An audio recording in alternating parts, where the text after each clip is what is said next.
Want help to grow your business? Download BRiN, the world's first business advisor in your pocket. To find out more, visit BRiN.ai or search the App Store today.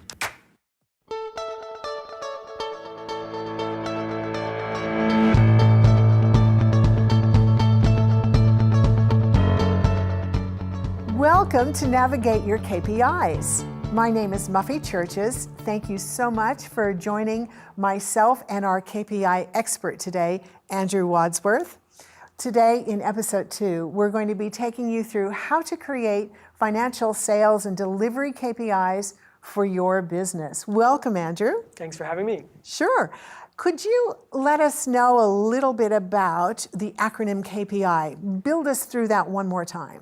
Yeah, so KPIs are key performance indicators that help you and your team stay on track towards your business objectives and goals. And the analogy that I shared in episode 1 was the analogy of a vehicle.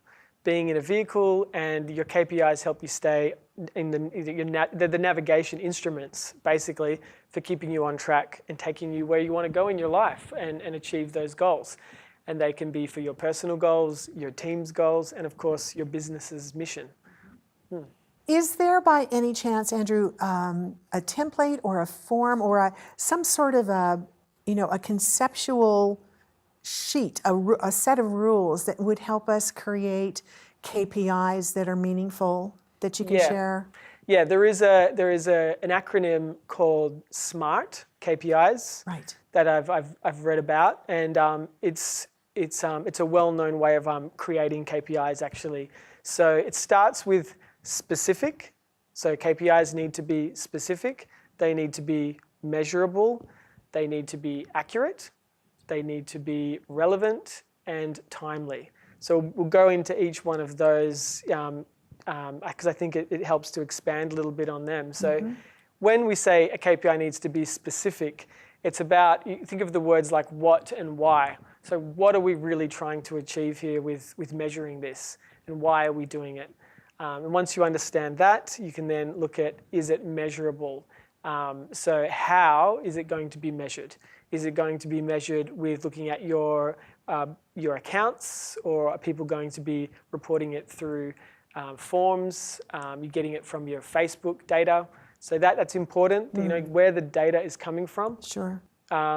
They need to be accurate, and that's related to the data as well, like making sure that the raw data for these are going to be relevant to that. And then the relevancy is about being relevant to your goals. So it's great to get a KPI that you've seen other people measure, but if it's not really relevant to where you're heading, then it's sort of something on the dashboard of your vehicle that you're driving that you never really need to look at. It's not really going to help you personally. Yeah. And the timely aspect is always setting a parameter for when you're going to achieve that goal. So a KPI is built around having the data coming in and then setting a target that you're leading yourself towards for a specific time frame. Okay, good. So let me see if I've got this. So it's so SMART was the acronym, and it's specific, measurable, accurate, relevant, and timely. Timely. Okay. Yeah, setting a time frame. Great. Quarterly, annual, that sort of thing. Okay, yeah. That's helpful. That's great. Now, I know in episode 1, Andrew, we introduced our viewers to the framework, which has 7 categories in it, and we walked at a high level through each one of those. I think in this particular episode, what we'd like to do with you is ask you to take us through, in some great detail and maybe some depth, the first 3 only. Now, the first 3 are finance, sales, and delivery.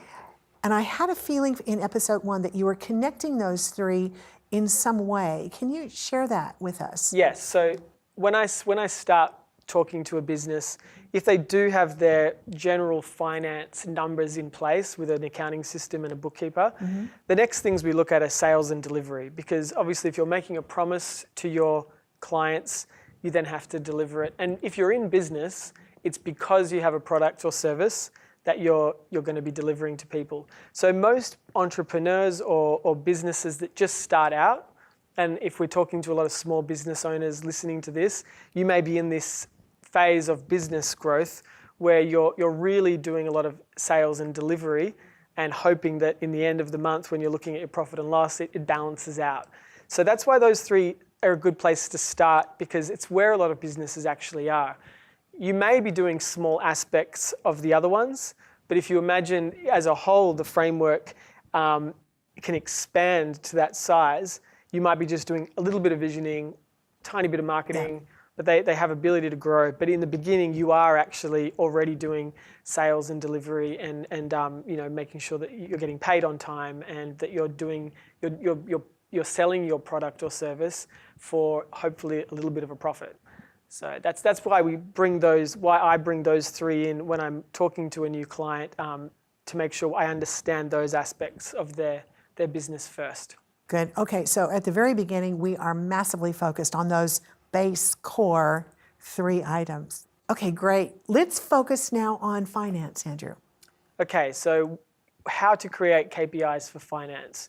Obviously using the SMART filter, that's going to help. Yeah, that's a great template, yeah. But when I'm working with a client, I like to look at relevant problems that they're currently going through. And 2 of the most common problems people have is cash flow, and that's related to how much money you've got accessible in your bank account too. So there's working capital and managing your cash flow are the 2 aspects of that, and looking at them through the SMART filter.